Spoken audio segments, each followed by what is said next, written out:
Subscribe करें हमारे YouTube channel को और बेल आइकन को प्रेस करें हमारे लेटेस्ट वीडियोस को देखने के लिए।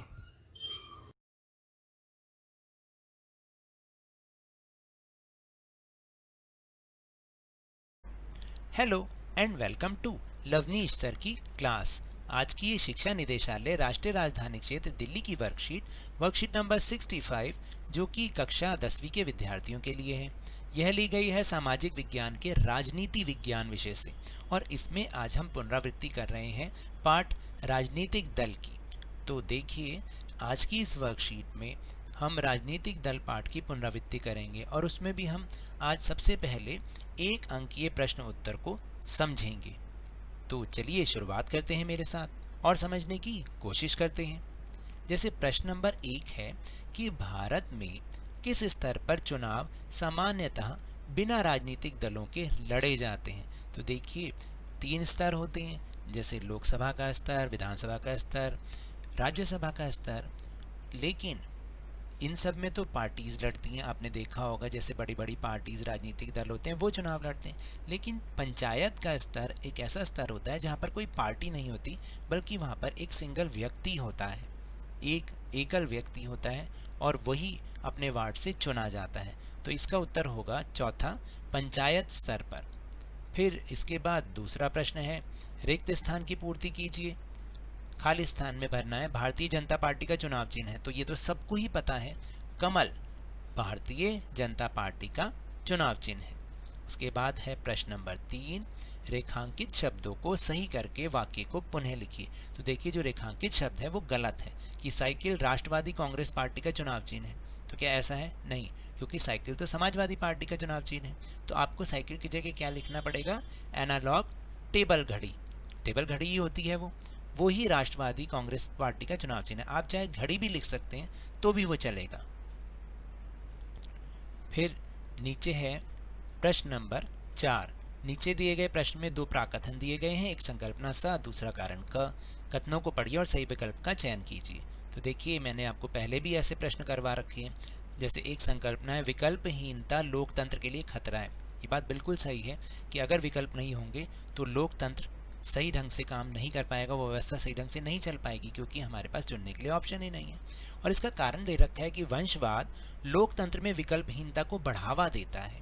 तो देखिए, जो दूसरा है वो काफ़ी हद तक सही भी है और नहीं भी, क्योंकि वंशवाद लोकतंत्र में विकल्पहीनता को बढ़ावा कैसे देता है? क्योंकि जब वंश वाले ही लोग, परिवार वाले ही लोग आते रहेंगे तो दूसरे लोगों की ऑप्शन जनता को नहीं मिल पाएगी, तो विकल्पहीनता को बढ़ावा तो देता है। लेकिन कई बार जो वंश वाले लोग होते हैं वो अपने ऊपर वाली पीढ़ी से, अपने पहली वाली पीढ़ी से कहीं ज़्यादा अच्छे होते हैं। तो इसलिए मेरे हिसाब से जो बी उत्तर है वो ज़्यादा सही है कि संकल्पना स और कारण दोनों ही सही हैं, लेकिन जो कारण है ना वो संकल्पना की सही व्याख्या नहीं है। तो मेरे हिसाब से बी होना चाहिए। फिर इसके बाद है प्रश्न नंबर 5। ये भी आपको 1 नंबर के में आ सकता है कि निम्नलिखित कार्टून की व्याख्या अपने शब्दों में कीजिए। देखिए, मैंने तो थोड़ा बड़ा लिखा है, आप छोटा भी लिख सकते हैं, अपनी बातों को कम शब्द में भी लिख सकते हैं। जैसे यहाँ पर एक चित्र दिखाया गया है जिसमें लिखा है वन पार्टी सिस्टम, यानी एक ही पार्टी वाली कंट्री, वन पार्टी कंट्री। तो उसमें कई सारे एक व्यक्ति दिखा रखा है और कई जितने भी इंपॉर्टेंट चीज़ें, जैसे कोर्ट हो गया, हाउस यानी पार्लियामेंट हो गया, और सीनेट वगैरह, ये अमेरिका का दिखा रखा है और सब के सब उसकी जेब में दिखा रखे हैं। तो मेरे हिसाब से जो व्याख्या है वो ये है कि इस कार्टून में एक दलीय व्यवस्था दिखाई गई है। एक दलीय व्यवस्था कभी भी अच्छी नहीं होती, क्योंकि इसमें विपक्ष ना होने के कारण जो सरकार के प्रमुख होते हैं ना, उसका कभी भी विरोध नहीं होता, क्योंकि सारी इकाइयाँ उसके अधीन होती हैं, जो कि लोकतंत्र के लिए अच्छा नहीं है। फिर है प्रश्न नंबर 6। शासक दल से आप क्या समझते हैं? तो देखिए, शासक दल क्या होता है? शासक दल होता है कि जिस दल को चुनाव में बहुमत मिलता है और जो सरकार बनाता है उसे ही हम शासक दल कहते हैं।